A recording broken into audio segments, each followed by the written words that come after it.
So where exactly was this death trap of a playground? Death trap, yeah. This was in the Saska Kępa district of Warsaw on Afrykańska Street. It actually, in those days, in the 70s, it was the end of Warsaw, actually.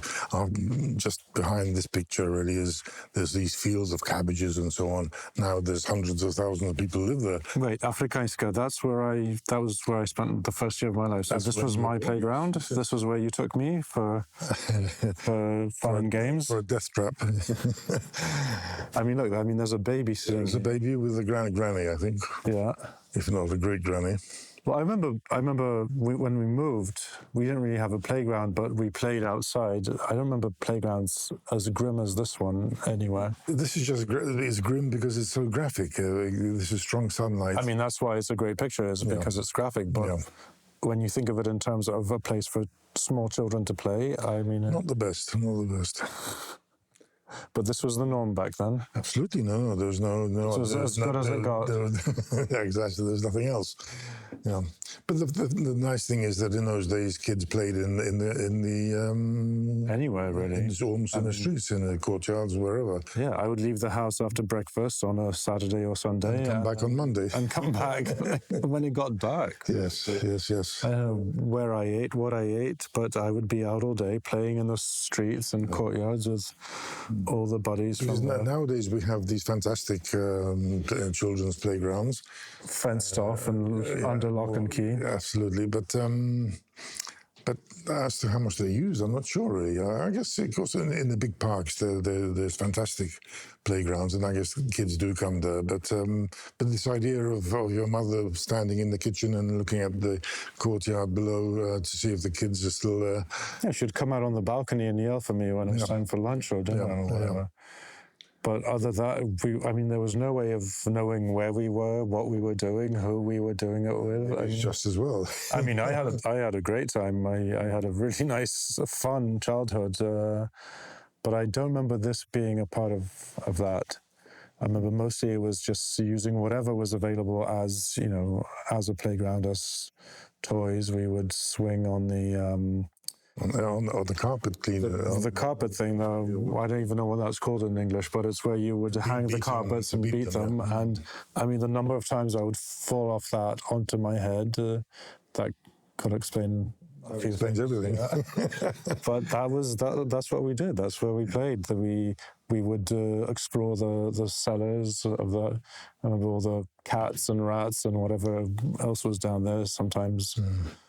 Sometimes people, or I remember Mama coming out on the balcony to call for me for lunch and seeing me on the rooftop with my friends, balancing on the on the roof. Slightly worrying, but that's what we did. That was what was available to us, and there were no phones, no AirTags, nothing to track us. So they just had to trust we'd be okay, and for the most part we were.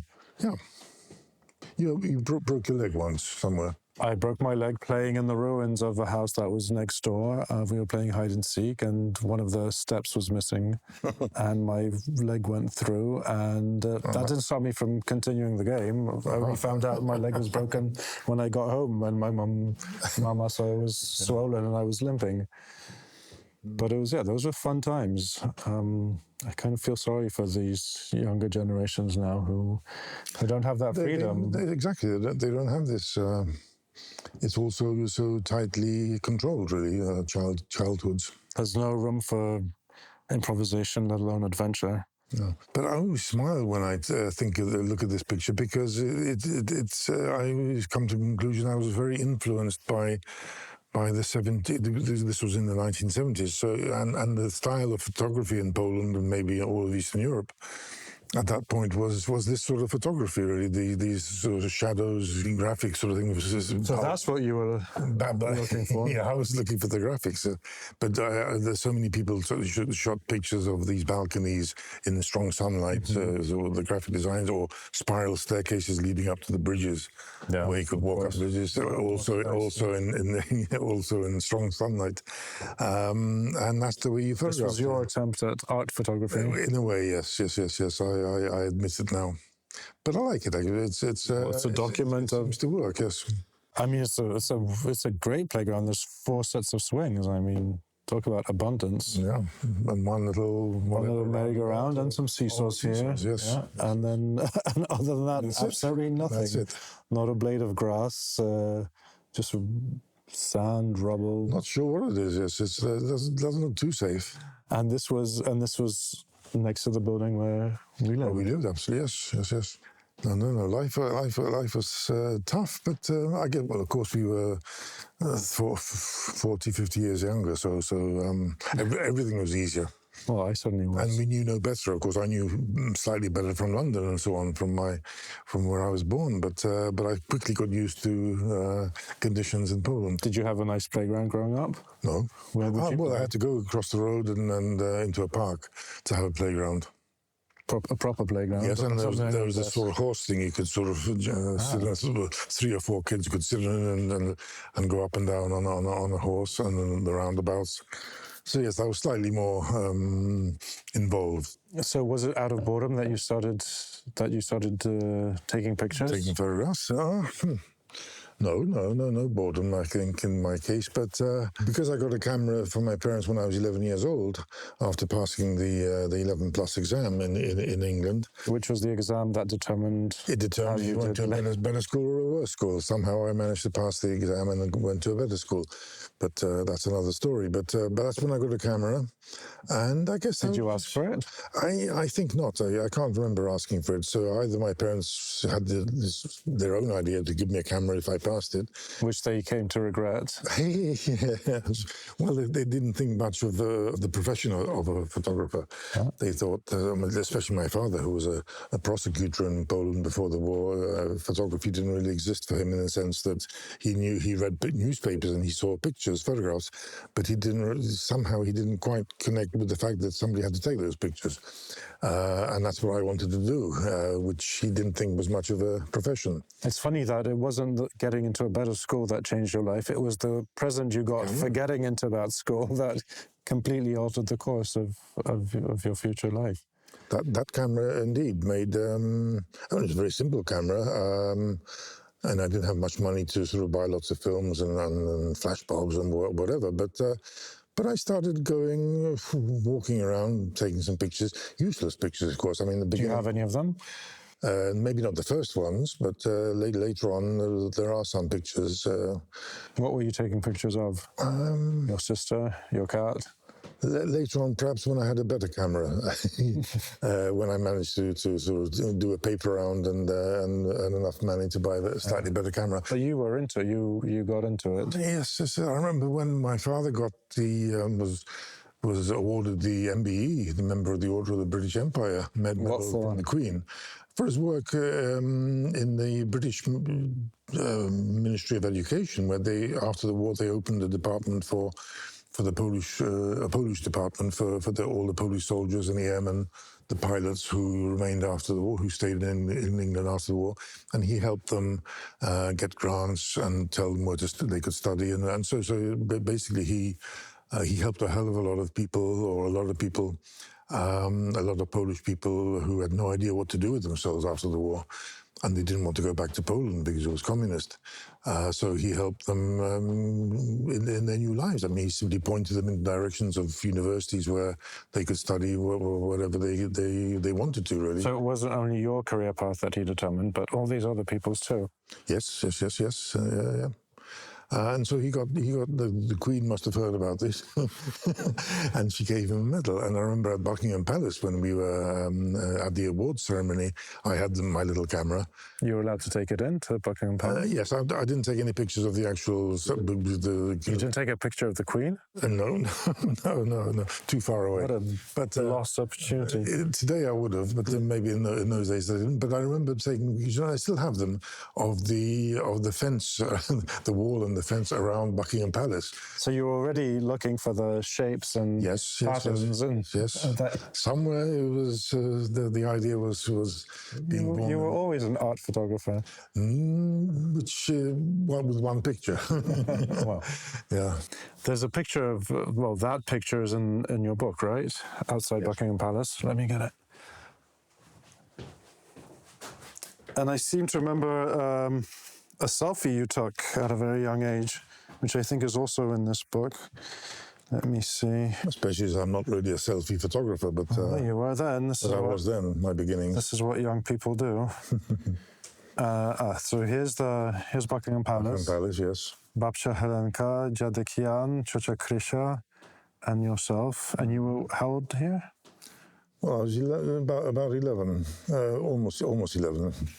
Do you remember posing for this picture, standing outside the palace? Sure. Were you very excited to be visiting the Queen? Of course. I mean, this wasn't something an everyday happening, though. Did you speak to the Queen? No. To anyone? No. What did you do? What was the ceremony? What happened? What did you do? What did they do to you? I just remember my father. You're not allowed to walk backwards from the Queen. If you get something from it, you have to walk back. You have to walk backwards. You can't turn around, and you can't have. Did he have to bow? Yeah, you have to bow, I guess. But when he walked away from her, you were told you had to walk backwards. You couldn't turn your back to the Queen. Well, but he got mixed up slightly, so there was a bit of a ballet situation when he was sort of twisting and turning, trying to figure out which side he was on. It's a bit like me, actually, I guess, if I had the same situation. So here you're on your shorts, yes. wearing shorts to Buckingham Palace, but yes. You're wearing long trousers here. You said you weren't allowed to wear long trousers. Yes, but that was probably privately, in the sense of... Private trousers. Yes, I wasn't at school then, yes. But that's true, that's a good Why point. would you wear shorts to see the Queen and then wear long trousers to feed the pigeons in Trafalgar Square? Yeah. Yes, because my sister has a uniform, I have mine. I don't know really, but we weren't allowed to go to school, and so I guess because it was this must have been a weekend, I was simply dressed as I would be in school. But there's this picture that you took of yourself. Where is it? At some sort of summer camp, or was it a Polish? I was in the Scouts, in the Polish Scouts in England, and we used to go on summer camp. I might have been a cub there rather than a scout, but. What's the difference? Well, if you, that's the question of whether you first of all you're a Cub Scout, and there you are. Yes, and here I am in my uniform actually here in the school.